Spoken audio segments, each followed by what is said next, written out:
Que le Seigneur vous bénisse. Nous allons nous mettre debout pour lire très rapidement la parole. Dans Hébreux au chapitre 2, nous allons lire du 1er au 3e verset. Je vais lire au nom de Jésus-Christ. C'est pourquoi nous devons d'autant plus nous attacher aux choses que nous avons entendues. Je pense que tout le monde a compris. Nous devons d'autant plus, parce que nous sommes dans un sujet, mais nous devons nous attacher à ce que nous avons entendu, pas ce que nous connaissons déjà. Des peurs que nous ne soyons emportés loin d'elles. Si on ne s'y attache pas, à un moment donné, on s'éloigne.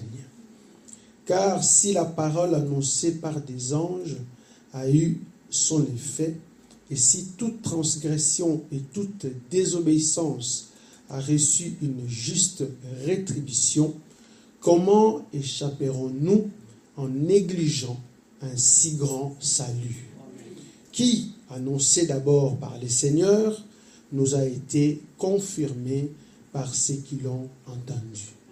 Que Dieu bénisse la lecture de sa parole pour nous asseoir. Je pense que le verset est un peu plus clair pour dire que lorsque nous entendons quelque chose, nous devons nous y attacher. Si on ne le fait pas, parce qu'on ne continuera pas à enseigner le même sujet jusqu'à la fin de notre vie, mais ce que nous avons entendu, on doit s'y attacher. Nous devons rester collés. Parce que si on ne le fait pas, on s'éloigne. Et cette parole a été annoncée premièrement par les seigneurs. Et ce que les anges ont dit, nous savons que ce que les anges ont dit a eu son effet. Par exemple, nous avons reçu un ange aujourd'hui, William Branham. Il a apporté la parole. Le fait, c'est que nous sommes là. Mais nous aussi, à notre tour, nous devons aller dans ce sens parce que sinon, ça serait de la désobéissance ou de la transgression. Et pour ça, Dieu fait toujours, parce que c'est lui qui fait la rétribution. On ne sait pas échapper en négligeant. Donc la négligence, j'y reviendrai, mais j'ai déjà parlé de ça. Frère Branham nous dit que lorsque on néglige, c'est-à-dire qu'on sème un grain de maïs, on dit on récolte tout un grand bassin. Pourquoi? Parce que nous avons juste planté ou négligé ces simples grains de maïs. Et nous devons faire très, très attention. Vous savez, je vais vous donner un exemple de la négligence. Il arrive que quelqu'un, on lui octroie un séjour dans des pays où nous sommes, mais c'est un séjour compliqué. Par exemple, un étudiant, prenons l'exemple de Frère Shalom qui est là, on lui donne 1 an et il dépasse, donc le temps, les études sont terminées, mais il a toujours sa carte de séjour. Donc ça lui permet de vivre avec cette carte-là. Mais il fait tomber par négligence son portefeuille. Est-ce que vous comprenez? Donc il ne sait plus retourner à la commune pour aller demander la carte de séjour. Vous voyez les conséquences. Juste parce qu'il dit « Ah, je ne sais pas comment j'ai fait », mais il ne sait plus retourner et il devient illégal alors qu'il était légal. Parce que lorsqu'il retourne, on lui demande maintenant les documents de l'école. On voit que non, toi, ton année est déjà terminée. Donc, nous devons être très prudents avec la négligence. Ça, on y reviendra avec toute une prédication. Mais si on néglige un grand salut que le Seigneur nous a donné, qui a été annoncé, et puis ensuite par ceux qui l'ont entendu, parce qu'ils étaient attachés à cela. Donc, nous allons aujourd'hui parler de « Adorons-le ». Donc, j'ai pris dans l'ensemble parce que nous tous, on est dans le même panier. Donc, là, un autre point pour une épouse vis-à-vis de son mari, l'une de ses responsabilités, c'est d'adorer son mari. Une épouse doit adorer son mari. Doit commencer d'abord par trouver dans son mari ce qui est merveilleux. Parce que nous sommes là, parce qu'on a un époux, Jésus-Christ, qu'on vient adorer. Or, ces mariages spirituels ou notre mariage naturel et charnel démontre ce qui est spirituel. Ce n'est pas le spirituel qui démontre ce qui est matériel, mais c'est plutôt du matériel qu'on peut comprendre ce qui est spirituel. Maintenant, quand on est femme, on doit trouver le meilleur de son mari. Et si vous rencontrez une femme qui adore son mari, vous ne pouvez pas passer 1 heure ou 30 minutes avec sans qu'elle vous parle de son mari. Même si vous posez une question à elle, sœur, je vois que tes cheveux sont devenus, automatiquement vous dites non, mon mari aime, mon mari a dit, ainsi de suite, ainsi de suite. Une femme adore son mari en parlant de son mari. Pas seulement lorsqu'elle est avec son mari. L'adoration, nous allons voir comment Frère Branham explique l'adoration et comment nous comprenons l'adoration. Donc, nous allons prendre ici dans Hébreux au chapitre 2, parce que c'est ce que nous venons de lire. Donc, on a lu Hébreux au chapitre 2. Frère Branham dit au paragraphe 29, il dit, « Oh, puisse Dieu faire pénétrer cela en vous dans ces tabernacles ce matin. J'ai pris que le Saint-Esprit enfonce cela si profondément dans vos cœurs. Nous devons d'autant plus nous attacher aux choses que nous avons entendues. » C'est le verset que nous venons de lire. Quelle sorte de gens devrions-nous être après avoir vu le grand Jéhovah descendre et faire les choses qu'il a fait, et en voyant celles-ci s'accorder avec chaque écriture pour montrer qu'elles sont la vérité? Quel genre de personnes devrions-nous être? Parce que nous tous, nous confirmons la venue du Seigneur, nous tous, nous confirmons l'incarnation, nous tous, nous parlons de beaucoup de sujets, la création des écureuils, mais si nous avons vu ça réellement, quel genre de personnes devrions-nous être? Voilà, me dit que Dieu puisse faire, que cela pénètre, que le Saint-Esprit l'enfonce profondément dans nos cœurs. Regardez, il dit, et parfois, nous restons assis là, regardez vous-même, regardez comment on perçoit la chose, il dit, et parfois, nous restons assis là comme les excroissances. Croissance, ce sont des excès de chair. Vous voyez, il y a des personnes dans son corps, et puis là, comme un bout de chair qui se rajoute. Parfois même, on a comme un 6e doigt, ou quelque chose comme ça, mais on a des excroissances. En médecine, il y a des termes compliqués, mais j'aime bien celui-ci, il est beaucoup plus facile. Donc, ça s'accroche, mais ça n'a pas de vie. Et si vous regardez aussi dans des arbres, parfois dans des souches, vous voyez que l'arbre est là, mais il y a comme des bosses comme ça, des foules. Il faut vraiment dire qu'on s'accroche comme des excroissances sur une souche si indifférent.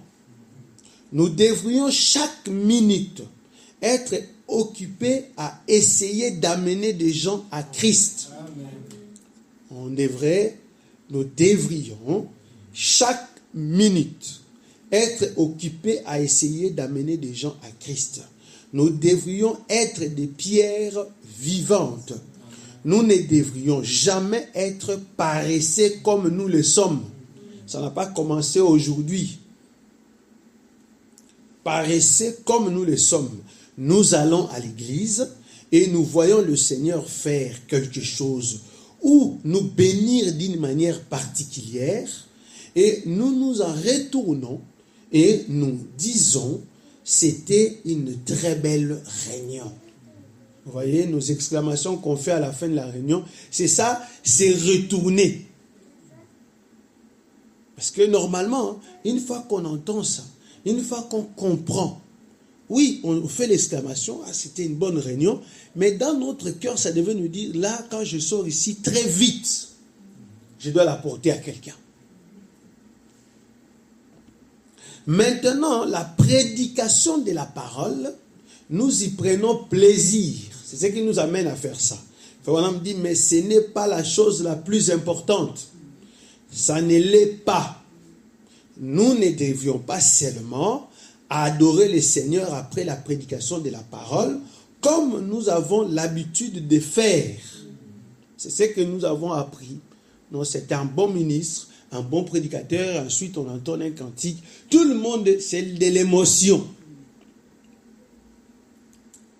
Nous ne devons pas adorer seulement. C'est-à-dire que nous devons adorer ainsi, mais pas seulement, parce que ce n'est pas la chose la plus importante. La chose la plus importante, c'est d'accomplir le plan de la rédemption. Donc Dieu a commencé en Éden, en appelant Adam, Adam, où es-tu? Et ensuite, nous aussi, on devait aller chercher cet autre Adam. C'est ça la chose la plus importante. Donc Dieu a donné pour qu'on donne. Frère Branham continue. Juste l'adorer, c'est magnifique. Mais nous devrions l'adorer à chaque heure de notre vie. La question qu'on doit se poser, comment? Quand nous sommes au travail, nous devrions l'adorer. Et chaque fois que l'occasion se présente, adorer le Seigneur en témoignant de lui. C'est ça. Si vous voyez, s'il y a ici des sœurs qui voient une femme être dans l'erreur, adorer le Seigneur en lui prenant le bras et en disant, chère sœur, il y a une meilleure vie que cela. Vous savez pourquoi on critique? C'est parce qu'on n'adore pas. À la place d'adorer, nous on voit l'erreur et on ramène l'erreur à quelqu'un d'autre pour aller critiquer. En d'autres termes, pour aller adorer le diable. Parce que le Seigneur, lui, il veut que lorsqu'on voit l'erreur, qu'on puisse saisir l'occasion. Il dit à chaque occasion de notre vie. Amen. Vous, les hommes au travail, si vous entendez un homme prononcer le nom du Seigneur en vain, saisissez l'occasion. Allez doucement vers lui, prenez-le par la main et dites-vous, il y a une meilleure vie que cela. Vous ne devriez pas employer ces mots et dites-le lui d'une façon douce et gentille. On continue. Toutes ces choses sont une adoration. Pas seulement lorsqu'on écoute le mystère du Fils de l'homme, lorsqu'on écoute la parole et puis on est dans l'émotion. C'est une bonne chose parce qu'on a dit pas seulement, ça dit que ça fait partie de l'adoration. Mais ce n'est pas la chose la plus importante. Et quand nous voyons quelqu'un malade, toutes ces choses, nous voyons quelqu'un malade et que le docteur dit on ne peut plus rien faire de plus. Oh, nous devrions faire quoi? Adorer le Seigneur. Parce qu'on a dit adorez-le. Ce sont les manières d'adorer le Seigneur. En lui disant, il y a un Dieu au ciel qui répond aux prières. Vous voyez par exemple nos sœurs, comme la sœur celle qui travaille à l'hôpital ici. Et ils ont plus de facilité parce qu'ils ont souvent des cas. C'est eux qui devaient nous amener tout le temps les malades ici. Laissez Dieu lui-même échouer. Si vous savez, parce que si on ne le fait pas, on croit déjà qu'il va échouer. Ah non, ces cas-là, je pense que ça sera difficile. Parce qu'on a beaucoup de cas comme ça dans les hôpitaux où on dit ça va. Mais vous imaginez lorsqu'on dit à quelqu'un ça ne peut plus aller. Mais il voit quelqu'un lui dire que non, il y a un Dieu qui répond à la prière. Moi, je m'imagine quelqu'un, je ne dis pas que tous, mais il y aura quelqu'un qui dira non, le médecin a déjà dit. Mais il y a quelqu'un qui te dira non, moi j'ai besoin de ça. Et c'est par là que Dieu va frayer un chemin. Prenons un autre verset. Dans le psaume au chapitre 150. Vous savez, nous avons l'habitude quand on vient à l'église avec nos rites, avec la religion, avant que le conducteur des chants commence à entonner les cantiques, il lit d'abord les psaumes. Et ces psaumes, on l'a lu. Écoutez ce référent, lisons d'abord la Bible et puis on va écouter ce référent dit de ça. Il dit, louez l'Éternel, louez Dieu dans son sanctuaire. Ça, c'est l'église, lors de prédications, et ainsi de suite. Mais il continue. Louez-le dans l'étendue, où éclate sa puissance. c'est là-bas. C'est là qu'éclate sa puissance, pas ici.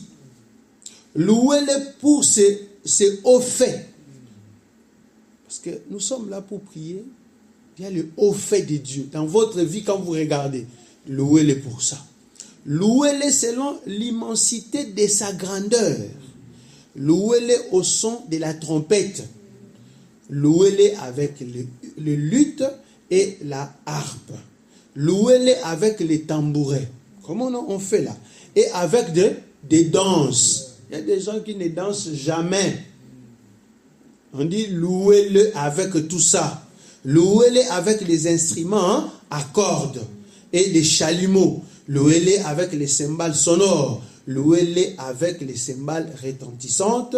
Que tous ceux qui respirent louent l'Éternel. Louez l'Éternel. Tous ceux qui respirent. Frère, on va loin et dit, même lorsque vous ne respirez plus. Amen. Parce que nous savons que nous partons avec nos souvenirs.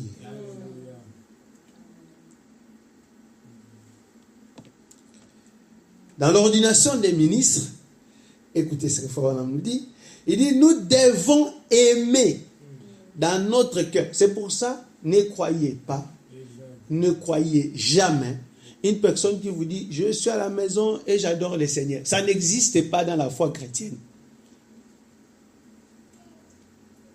Nous devons aimer dans notre cœur, venir à l'église. Pas du forcing. Non, nous devons aimer cela dans les cœurs.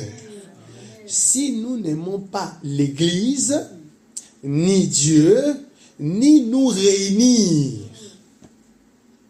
c'est que nous appelons église. Ce n'est pas quelque chose qu'on fabrique. Voilà, nous nous retrouvons ici tout autour du prophète. Nous nous retrouvons ici tout autour d'un certain pasteur. Nous nous retrouvons. Ça, ce sont des fabrications d'aujourd'hui. La parole dit, on doit les mettre dans notre cœur.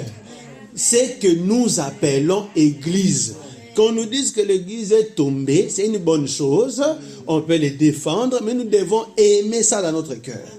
C'est le fait de se réunir pour adorer. C'est que là nous appelons l'église. Vous voyez, si nous aimons Christ, nous allons adorer ensemble. Pas soi-même. Parce que pourquoi alors allons-nous chercher ceux qui sont à la maison pour les ramener?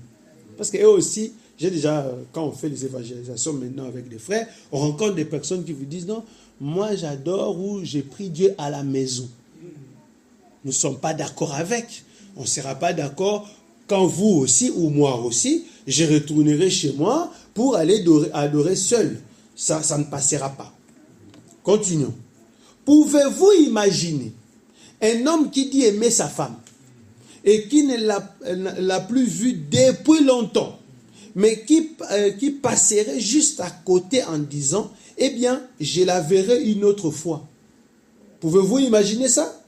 Voyez-vous, ce n'est pas ou une femme, parce qu'on est dans la responsabilité de l'épouse, ou une femme qui prétend aimer son mari, ou des parents qui prétendent aimer leurs enfants, eh bien, cela se manifeste. Voyez-vous, ou vous voyez? Maintenant, je pense que notre façon d'exprimer, c'est que nous devrions constamment désirer rester dans l'adoration, en tout lieu, pour adorer le Seigneur. Lorsque nous nous réunissons pour adorer le Seigneur. Adorons-le. Adorons-le à la maison. Adorons-le pendant que nous sommes en train de conduire nos voitures. Partout où nous sommes, adorons le Seigneur. Pensez-y donc. La Bible dit que tous ceux qui respirent louent l'Éternel. Et ensuite, il dit, louez l'Éternel. Même si vous n'avez pas de souffle, continuez à louer l'Éternel. Parce qu'il y a une vie après la mort. Et quand nous apprenons le livre d'Apocalypse, on nous dit qu'on avait la voix de grandes eaux. Ces gens n'étaient pas des personnes vivantes comme nous dans la chair. Mais il continuait à louer et les anges ne comprenaient pas. Parce qu'il n'avait plus ce souffle ici. Mais l'adoration a continué. Donc nous voyons qu'il y a plusieurs manières d'adorer le Seigneur. Ce n'est pas seulement en venant à l'église. Comme toute femme. Quand vous voyez une femme commencer à parler de son mari entre guillemets. Ah, mon mari, mais vous savez être mari ne veut pas dire être toujours bon. Et si vous êtes sincère, vous savez que vous avez déjà demandé au Seigneur des choses qu'il ne vous a pas données. Vous avez voulu que le Seigneur soit d'une certaine manière avec vous, mais n'a pas été. Mais nous continuons à l'adorer. Amen. Nous continuons à l'adorer. Ça passe pas. Les sœurs sont en train de se demander, est-ce que c'est comme ça? Amen. Que Dieu te bénisse, Sœur Sifa, parce que ça me rassure. Amen. Nous continuons à adorer même s'il n'y a pas de souffle. Parce qu'il a pris ce souffle. Vous avez des souvenirs que Dieu vous a ravis à votre famille. Vos enfants sont restés. Votre femme est restée ou votre mari est resté. Mais on dit là-bas, quand tu continues ton voyage là, tu continues d'adorer une personne comme ça. C'est ta responsabilité en tant qu'épouse. Que tous ceux qui respirent louent l'Éternel, louez donc l'Éternel. Je pense que la base est placée. Mais qu'est-ce qui arrive? Il y a un problème avec l'Église. Nous sommes plus maintenant dans la déclaration. C'était une bonne chose, c'était une bonne prédication, mais nous ne sommes pas dans l'adoration. C'est pour ça que j'ai dit, adorons-le. Nous avons quitté la phase des réprimandes. Là, on est dans la phase des constructions. Nous devons maintenant adorer notre Seigneur à chaque minute, partout où nous passons. Quand nous venons ici les vendredis, c'est que nous écoutons la parole, l'exhortation, nous écoutons une prédication, l'enseignement. Ensuite, on adore le Seigneur. On prie pour les autres, mais plus adorons le Seigneur. Prenons ici. Où est partie ta force, Samson? Ça, c'est la brochure que fait Mme Prêche en 59, jusqu'au paragraphe 31. Il dit, si je vois ma femme, l'épouse dont on parle, flirter avec un autre homme, vous me verrez la suivre très vite. On ne parle même pas ici sortir. Mais je vois ma femme en train de flirter. Petit sourire là, parce que la femme me dit qu'on ne peut même pas cligner, la femme ne peut même pas cligner l'œil à un autre homme. Commence à flirter déjà. Flirter, ce n'est pas sortir déjà à 100%. Mais on commence. La femme me dit, je vais la suivre très vite. Et c'est correct. Ah non, il est jaloux. C'est correct. Un homme qui n'est pas jaloux, il y a un souci. C'est parce que je l'aime. Et quand je vois l'église, ce n'est pas quand Dieu, quand frère Branham voit l'église commencer à flirter avec le monde, cela suscite quelque chose à moi. Je ne peux pas rester tranquille. Je dois dire quelque chose. On peut me taxer de tous les noms. Je dois simplement exprimer cela. Tout ce que je suis en train de faire ici, c'est ça. Moi aussi, quand je vois l'église sortir de ses droits chemins, l'épouse de Christ, parce que le pasteur est le mari de l'église spirituellement parlant. Lorsque je vois cette femme en train de sortir, je dois dire quelque chose. Et ça peut être taxé de tous les noms. Je suis jaloux de l'église. Je n'aimerais pas qu'elle soit mêlée au monde. Que Dieu l'empêche de jamais se mêler au monde. Laissez-la rester tranquille. Si elle doit adorer dans une allée couverte de boîtes métalliques, mais laissez l'église tranquille, même si on n'avait pas une belle salle. On n'avait pas de micro, on continue d'adorer parce que un ministre, un vrai, doit être jaloux de ce que Dieu lui a donné. Tant qu'elle est libre dans l'esprit, laissez-la tranquille.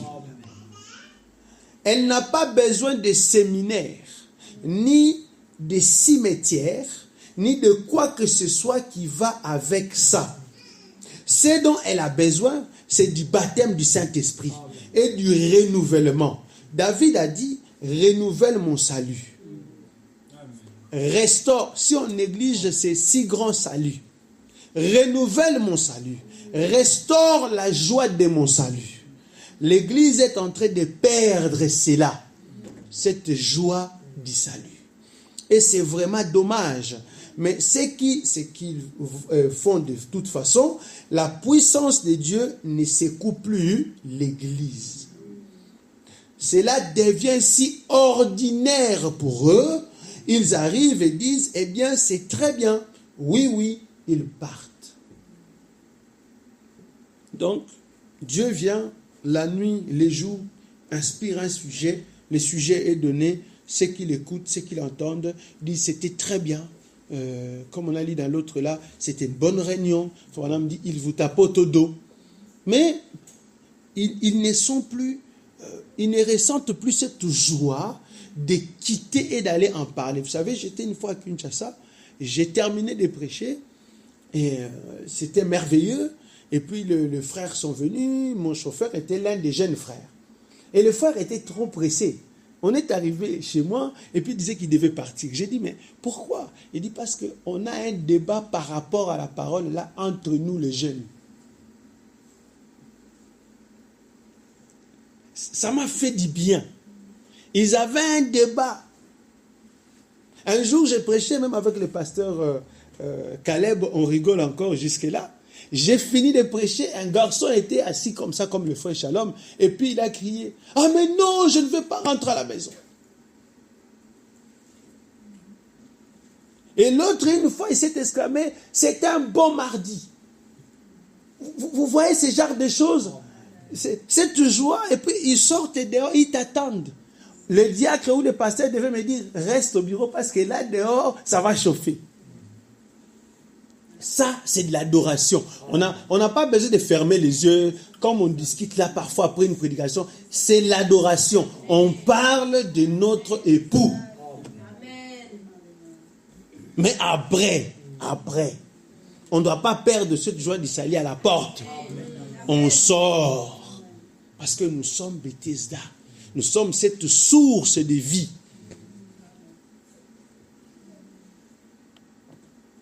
Madame dit, oh là là, cela devrait nous envoyer à genoux pour la repentance.